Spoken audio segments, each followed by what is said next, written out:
74% of American adults now are overweight or obese. Close to 50% of children. Autism rates in kids are 1 in 36 nationally. This was 1 in 1,500 in the year 2000. 50%. A full 50% of American adults have prediabetes or type 2 diabetes. Obesity, is it plaguing the United States of America more than it ever has in history?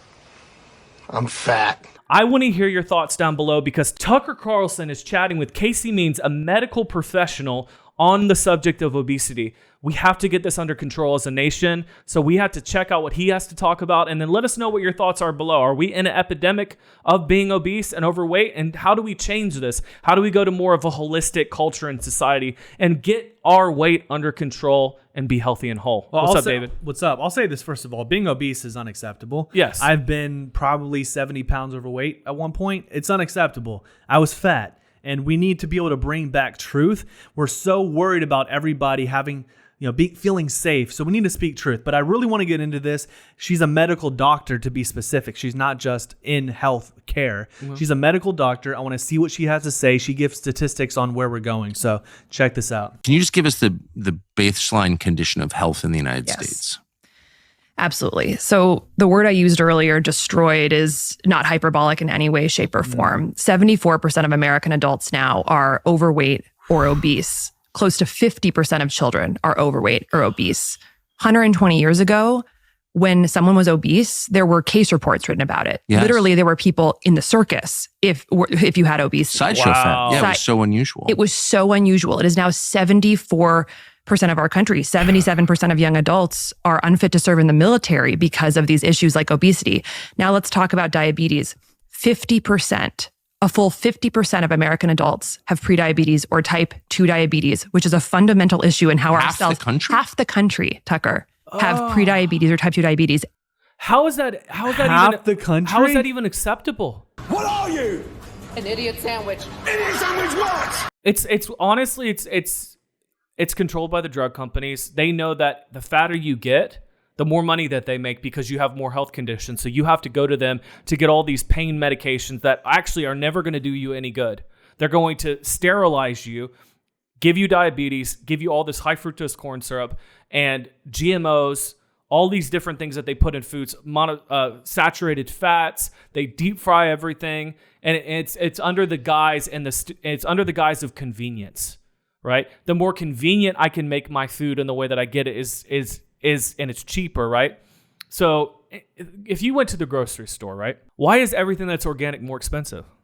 If you go to the UK, for example, and you go into their grocery stores, everything's organic. There's not organic and non-organic. Everything over there, there's certain things like Skittles are illegal in the UK. They're legal in the US. That's crazy. Right? So the FDA is actually not doing its job efficiently. You should not have 75% of your population that are overweight. That's insanity. The issue is we have glorified being fat. And I'm not Lizzo oh my gosh, dude. But she's actually gotten in the gym recently. See, I applaud people that get in the gym. Again, I'm not hating fat people, but I'm saying you need to work out, get in the gym, be healthy. Wake up. The problem, the tipping point for me was when Victoria's Secret started doing fat campaigns, and because they didn't want people with the quote perfect body that we all should want to get to. It's under the guise of it's under the guise of inclusivity. This body positivity movement is horrible. It's garbage. Garbage. Absolutely garbage. You feed yourself garbage and you get praise for it? That's so counterintuitive to common sense logic. You have to, as Andrew Tate says, you have to go back to the top. Who is funding these campaigns? Pharmaceutical companies, drug companies, drug companies, because they get incentivized to do it. Yes, because if you're unhealthy, the more unhealthy you are, the more money they make. Why would they want you to be healthy? There is zero incentive for you to be healthy because you won't make the money. Yep. And if you also are reliant on them in the government, medically speaking, then they can control you because you then have to go and get your body taken care of other ways. Yep. It's absolutely ridiculous. There's so many people that are out there getting liposuction and so many even stomach reducing tummy tucks, and they have to because they've gotten so fat that it would take them years to lose the weight, and most people don't have the discipline. And 30% of teens now have prediabetes. This was a condition that no pediatrician would have seen in their lifetime. 50 years ago. 1% of Americans in 1950 had type 2 diabetes. We have 18% of teens with fatty liver disease, a disease that used to be in late stage alcoholics. Cancer rates are skyrocketing in the young and the elderly. Young adult cancers are up 79%. And this is the first year in American history we're estimated to have over 2 million cases of cancer. 25% of American women are on an antidepressant medication. 40% of 18-year-olds have a mental health diagnosis. We have the highest infant and maternal mortality rate in the entire developed world, despite spending 2x on infant and maternal care than any other country. So you have a higher risk of dying as a woman giving birth in America than any other developed country in the world. Autism rates in kids are 1 in 36 nationally. This was 1 in 1,500 in the year 2000, and the screening has not changed in California, where I live. I just want to linger on that. And the screening has not changed. So in 20 years. The definition hasn't changed. No. 1 in the incidence has 32 changed. from 1 in 1,500. In California, 1 in 36. Right now, it was 1 in 1,500. In California, it's 1 in 22. One of the worst states in the country for autism. So this is just a smattering. What the hell is that? And all of these conditions. I mean, and I could go on and on. Autoimmune diseases, infertility is at peak rates. I mean, I don't know how this is not front page news. Infertility is going up 1% per year. Sperm counts are going down 1% per year since the 1970s. Sperm counts are down continuing 50%, to drop? Continuing to drop. At an actively. increasing rate. Our bodies Actively. are crying out for help. 26% of women have polycystic ovarian syndrome. Now, the thing that people need to understand is that all of these conditions are caused or driven by the exact same thing, which is metabolic dysfunction, this core foundational issue of how our bodies on the cellular level function, which is driven by our toxic food system and our toxic environment. These subtle, insidious forces that are creating slow, progressive illness starting now in fetal life that allow patients to be profitable and on the pharma treadmill for their entire lives. They make us sick, but they don't kill us, and then we are drugged for life. Dude, that shook me. Wow. What the heck, I think man? out of all of those statistics, the one that got me the most was the one about autism. 1 in 32 people in America, 36 is autistic. What used to be in 2000, only 24 years ago, is 1 in 1,500. What do you think is the main cause of that drastically changing in 24 years? I mean, there's been studies that have shown that when kids there's been kids with autism, and once they go to a carnivore or a ketogenic diet, and they don't have carbs going into their system now, Sugars as well. Sugar, that is carbs. Yeah. Their body heals. Your brain can actually heal. Wow. There's been videos that I've seen of kids that were jumping off the walls. They were ADHD, just crazy, just going all over the place. They couldn't function.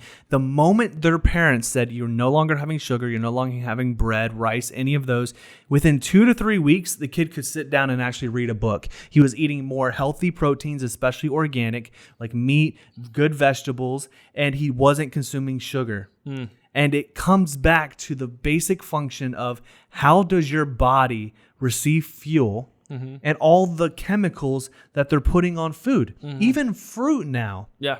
You have to- Strawberries. you have to if be- you take a microscope and you go to strawberries, you see worms in them. Yeah. And even then, leafy greens. There's been studies that have shown that for actual lettuce, unless you get it organic lettuce, then you can actually look at it through a microscope and see all the pesticides and the living organisms growing, and they can actually stay in your body for a long period of time. Like forever. So why do we chemicals as think well. why do we think it's disrupting your digestive system? Because everything starts with your gut, your microbiomes, Everything. microbiome, yeah, and your microbiome cannot handle that level of toxicity. And there's so many substances that are so synthetic now that are in our foods. Especially a rule of thumb that I learned from a holistic doctor is everything on the inner section of a grocery store is processed. Everything that's organic and natural is on the outside. Whether that's the vegetables to the meats, everything that can be refrigerated instead of frozen.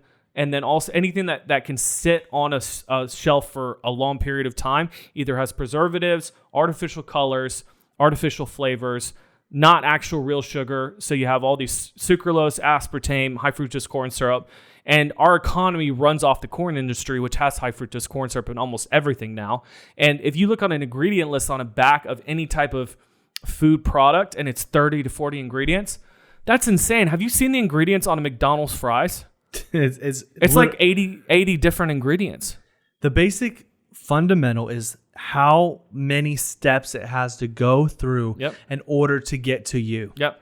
The simpler it is, if it's farm to grocery store, then to you, it's one step. So I'm actually thinking about doing that. I've done carnivore, I've done keto, I've done all of those, and I lose weight incredibly fast because you actually see when you're eating whole foods how your body is actually responding to them.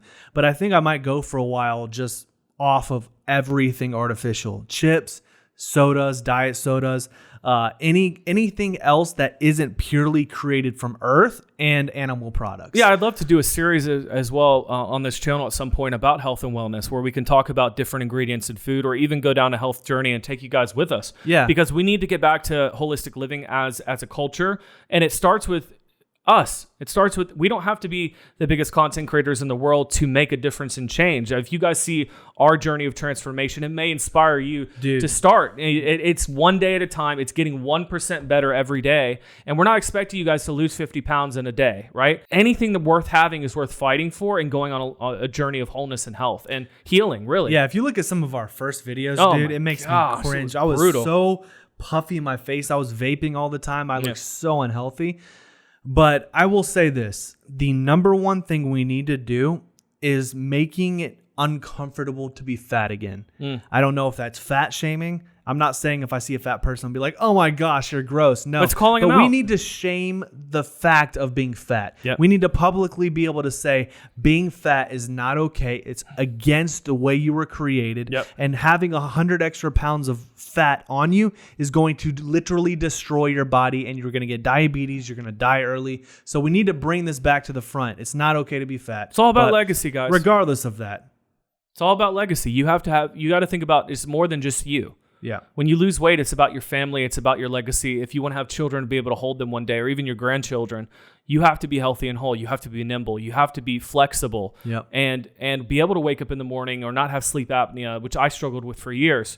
So guys, we're not perfect. We're on this journey just like every single one of you out there. And we encourage you and invite you to come with us on this journey. We're not perfect, but we will call you out and call you to a higher standard, because we hold ourselves to that standard. And speaking of a standard, guys, we appreciate you being a part of the Wilson Brothers channel and just listening to us and hearing our content on a daily basis. And we look forward to seeing you guys on the next video, and we'll see you next time. Don't forget to subscribe. Peace.